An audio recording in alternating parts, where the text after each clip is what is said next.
قرآن میں خوش آمدید ہماری تھیم ہے وحی، اور اس میں آج ہم دیکھیں گے کہ نبی پاک صلی اللہ علیہ وسلم پر وحی جو اتری وہ کتنی قسموں کی تھی. یعنی اس میں قرآن پاک بھی شامل ہے، وہ بھی وحی کے ذریعے ہمیں ملا، اور حدیث بھی وحی کے ذریعے ہمیں ملی. پھر ہم یہ دیکھیں گے کہ قرآن پاک سے جو علم ہمیں ملا اللہ تعالیٰ نے اس کی حفاظت کیسے کی، اور پھر ہم یہ بھی دیکھیں گے قرآن کے اس وحی کے ذریعے آنے والے علم سے انسانوں کو کیا فائدہ ہوا، اس کے حوالے سے ہمارے کیا کام بنتے ہیں، اور انشاءاللہ ہمیں اس چیز کو سیکھ کے آگے کیا کرنا ہے. تو آئیے شروع کرتے ہیں. پیارے بچوں، پیارے نبی صلی اللہ علیہ وسلم پر جو وحی نازل ہوئی وہ دو طرح سے ہیں. ایک وہ وحی ہے جسے ہم قرآن کے نام سے جانتے ہیں، اس کے تلاوت باعث اجر ہے، ایک ایک حرف کو پڑھنا 10 نیکیوں کا باعث بنتا ہے، اور اللہ نے قرآن کے الفاظ کی حفاظت کا ذمہ لیا ہے.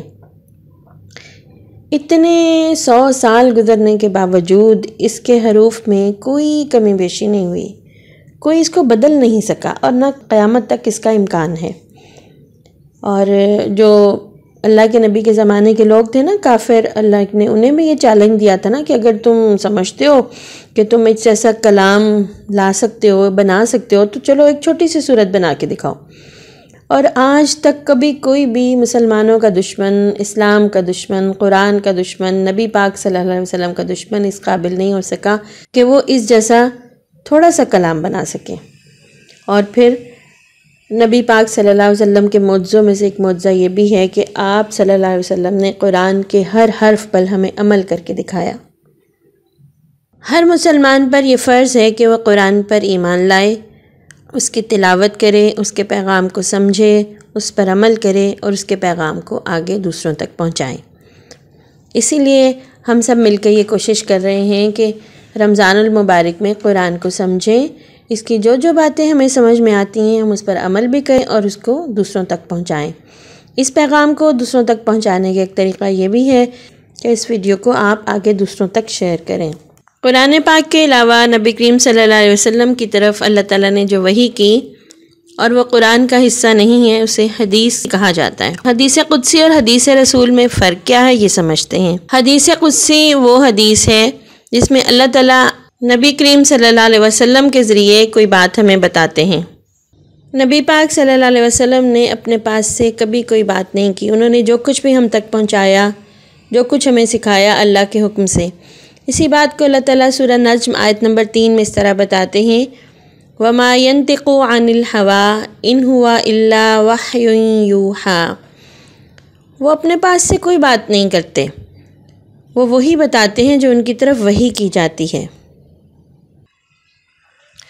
پیارے بچوں، وحی کے ذریعے جو علم اللہ تعالیٰ نے ہمیں عطا کیا ہے وہ فائدہ مند علم ہے.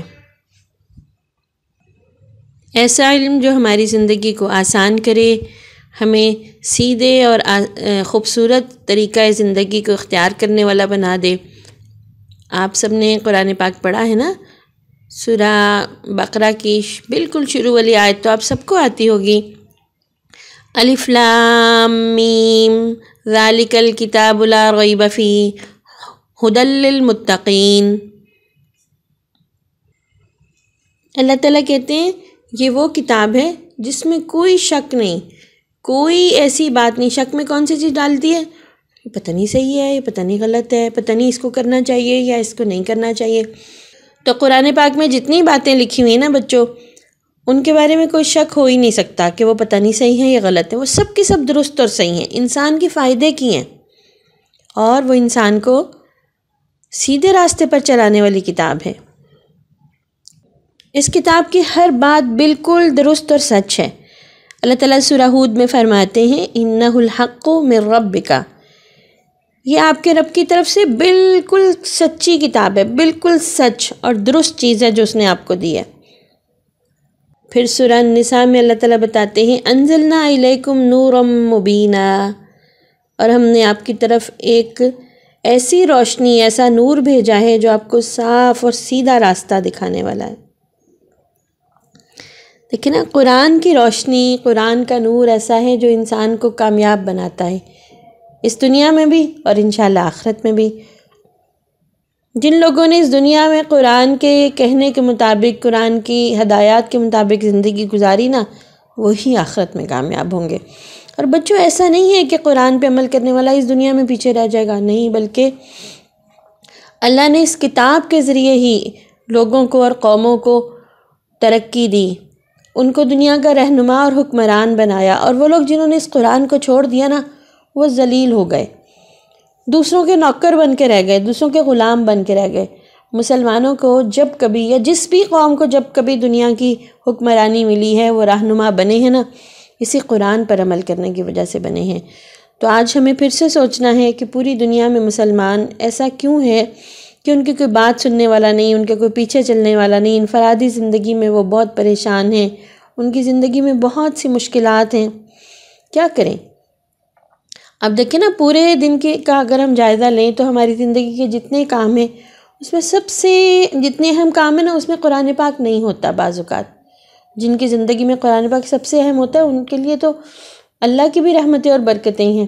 یہ بات میں ان کے لیے نہیں کر رہی، عمومی طور پر ہمارے معاشرے میں کن چیزوں کو اہمیت دی جاتی ہے، کن سبجیکٹس کو پڑھنے میں، کن سکلز کو سیکھنے میں، اور قرآن پاک کو اگر ہم روزانہ کچھ تھوڑی سی آیات پڑھتے ہیں تو کئی دفعہ ایسا ہوتا ہے سمجھ کے نہیں پڑھ رہے ہوتے، قرآن پاک میں سے اپنے عمل کے لیے کوئی نہ کوئی بات نہیں تلاش کر رہے ہوتے، قرآن پاک کو ترجمے کے ساتھ سمجھ کے پڑھنا ضروری نہیں سمجھتے۔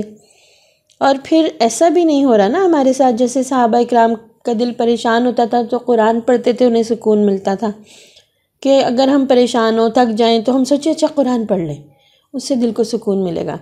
اس میں ہمارا دل چاہتا ہے اچھا بور ہو گئے کارٹون دیکھ لیں، اچھا یہ کر لیں، اچھا یہ گیم کھیل لیں۔ ہماری زندگی کے اہم کاموں میں، ہماری خوشیوں میں، ہمارے غم میں قرآن شامل نہیں رہا۔ ہماری زندگی کا یہ ایک ایسا حصہ نہیں ہے جس سے سارا دن جس کی طرف ہماری توجہ جائے۔ اتنی رحمت اور برکت والی کتاب کہ جس مہینے میں نازل ہوئی اس مہینے کو بابرکت بنا دیا، جس رات نازل ہوئی اس رات کو 1000 راتوں کے برابر کا مرتبہ مل گیا۔ اور اگر اپنی زندگی میں ہم اس کو سمجھیں، اس پر عمل کریں اور اس کے پیغام کو آگے پہنچانے والے بن جائیں تو بچوں کتنے کامیاب ہو جائیں۔ اللہ تعالیٰ یہ نہیں کہتے کہ ہم اچھے کامیاب پائلٹ، انجینئر، ڈاکٹرز نہ بنیں، ہم اپنے پیشن کو فالو نہ کریں۔ وہ تو مسلمان تو ہر شعبہ زندگی میں ایک کامیاب انسان ہوتا ہے جب وہ قرآن کو سمجھ لیتا ہے نا، اس کا رب بھی اس سے راضی ہوتا ہے اور لوگ بھی اس سے راضی ہو جاتے ہیں۔ تو آئیے تھوڑا سا سوچتے ہیں، اللہ نے قرآن کس کے لیے نازل کیا؟ میرے لیے، آپ کے لیے، کیونکہ قرآن میں اللہ تعالیٰ مجھے اور آپ کو ہی مخاطب کرتے ہیں۔ قرآن کا موضوع انسان ہے اور میں اور آپ ہم انسان ہیں نا، ہمارے لیے اللہ نے قرآن نازل کیا۔ اس کو پڑھنے کے کیا فائدے ہو سکتے ہیں؟ جو فائدے آپ کے ذہن میں آتے ہیں نا، وہ آپ کمنٹ باکس میں ضرور لکھیے۔ پھر آپ دیکھیے قرآن کا ہم پر کیا حق ہے، یہ بات ہم نے کی ہے نا پہلے، تو میں چاہوں گی کہ آپ مجھے ضرور بتائیں کہ آپ کو کیا سمجھ میں آئی کہ قرآن کا ہم پہ کیا حق ہے۔ اور ایک بات اور بھی ہے، ہمیں سمجھنی ہے کہ قرآن پاک کو بغیر سمجھے پڑھنے کا کیا نقصان ہے۔ پیارے نبی صلی اللہ علیہ وسلم کی ایک حدیث ہے کہ یہ لوگ قرآن پڑھیں گے لیکن قرآن مجید ان کے حلق سے نیچے نہیں اترے گا، اور وہ اسلام سے اس طرح باہر ہو جائیں گے جیسے تیر شکار کے جانور کے جسم سے باہر نکل جاتا ہے۔ یعنی حلق سے نیچے اترنے کا مطلب کیا ہے؟ یعنی عمل میں نہیں اترے گا۔ جو لوگ قرآن پڑھتے تو ہیں لیکن اس پر عمل نہیں کرتے، یعنی قرآن ہمیں کہتا ہے نا قولوا قولا سدیدا، سیدھی اور سچی بات کرو، ہم نہیں کرتے۔ قرآن کہتا ہے غیبت نہ کرو، ہم کر لیتے ہیں، شرمندگی بھی نہیں ہوتی اس پہ۔ اگر اس طرح کا معاملہ کہ ہم قرآن پہ بالکل عمل نہیں کرتے تو پھر کیا کہ خدا نخواستہ اس سے یہ نقصان ہے کہ ہم اللہ کے پاس پہنچے تو ہمیں پتہ چلے کہ جی ہم تو اللہ کے رجسٹر میں، ہمارا نام تو مسلمانوں والے رجسٹر میں ہی نہیں، ہم تو اسلام میں شمار ہی نہیں ہو رہے، کیونکہ ہم قرآن تو پڑھتے تھے لیکن اس پہ عمل نہیں کرتے تھے۔ تو پھر اللہ توفیق چھین لیتا ہے، جو لوگ قرآن پڑھتے جاتے اس پہ عمل نہیں کرتے نا، اللہ توفیق چھین لیتا ہے ان سے نیک کام کرنے کی۔ تو اس پہ سوچنا چاہیے، اللہ سے دعا کرنی چاہیے، فکر کرنی چاہیے اس بات کی کہ ہم قرآن کی صرف تلاوت کرنے والے نہ ہوں، اس کو بلکہ اس کے سارے حقوق ادا کرنے والے ہوں۔